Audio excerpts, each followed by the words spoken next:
Nearly half of the money is going to roads, highways, and bridges, and the remaining more than half is going to more modern infrastructure, coastal resiliency, sewer systems, fast ferry networks, transit.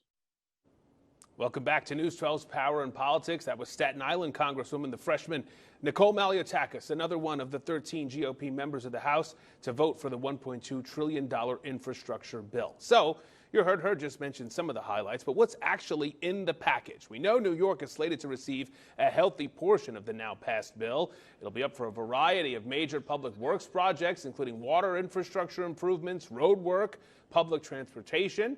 Islip's MacArthur Airport alone is slated to receive more than $26 million alongside JFK and LaGuardia, and economists say it's a major victory for the island's economy. If we can really get a long-term, significant buildup on our infrastructure, on the bridges, on the road surfaces, it'll be a major improvement, I think, for everybody's lives. And the bill also includes the allocation of funds for electric vehicle charging stations, broadband internet improvements, among others, each in the tens of millions of dollars for New York State alone. Joining us once again, Congressman Garbarino is back with us now. So let's focus, Congressman, on what's actually in the bill and also what's not in it. I have seen some of your tweets trying to point out the differences. You did point out saying that the bill will not raise taxes, fund the Green New Deal, or increase our national deficit. This is one of your tweets, by the way, showing the differences in the two packages. But what will infrastructure mean for Long Island? There was a study done in New York State that said roads in New York State, 46% of them are rated fair or poor. That's terrible. You know, so the amount of money, $12 billion alone, is coming to New York State. That's 1% of the entire overall bill. 1% is coming to New York State just to do roads.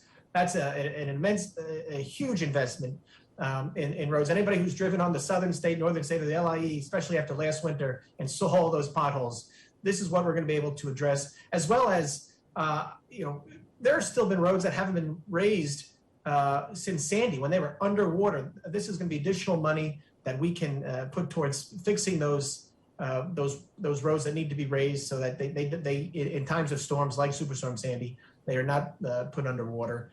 That's just roads. Sewers. The eastern part of my district doesn't have sewers. There's going to be a lot of money coming to the state for sewer infrastructure, clean water infrastructure. As you said in the beginning, over $20 million to MacArthur Airport.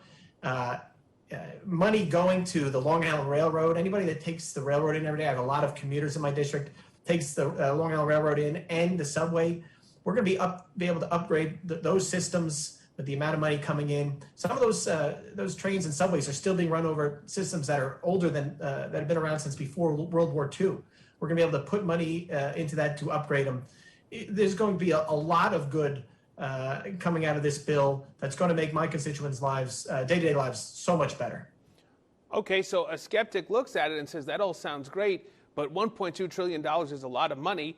How can you afford not to raise taxes? What do you say to someone who's skeptical that their tax level is going to remain the same here? Well, that was part of the whole, that was the beautiful part of the whole bipartisan negotiation. Republicans would not accept any increase in taxes for this bill. So a lot of it, most of it is paid for with the current Highway Trust Fund, which is done off of the gasoline tax and some other things. That's not increasing, which people wanted an increase in the gasoline tax. It's also being paid for by clawing back unspent COVID money. You know, states were given money to spend it for unemployment and for other things. States didn't use it. They wanted to be able to keep it and spend it however they wanted. But instead we said, no, we're clawing that money back because it needs to go. That's not reoccurring money. That's one-time spending. Infrastructure is what one-time spending is supposed to be for. So we're clawing that back so we can spend it on these very important projects. So no new taxes from this bill. Okay, so Congress passes the bill, the president will sign it into law.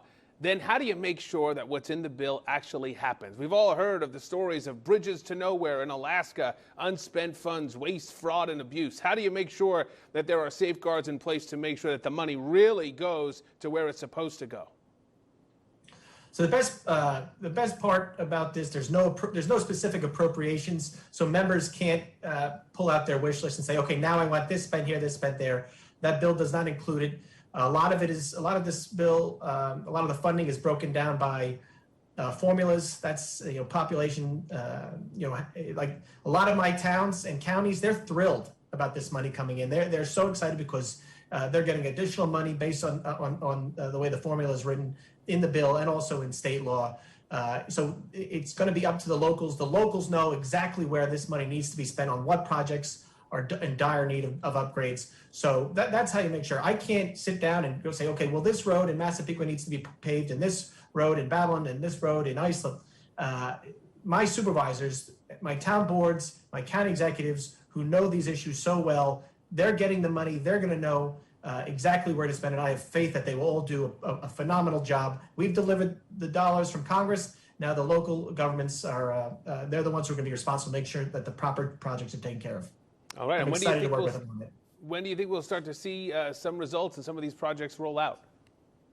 I wish the president would have signed the bill already, so they could start getting everything ready for funding. But the Highway Trust Fund had expired, so this is an extension of it right away. So money coming to the districts. I think you'll start seeing paving projects being done right in the spring this year.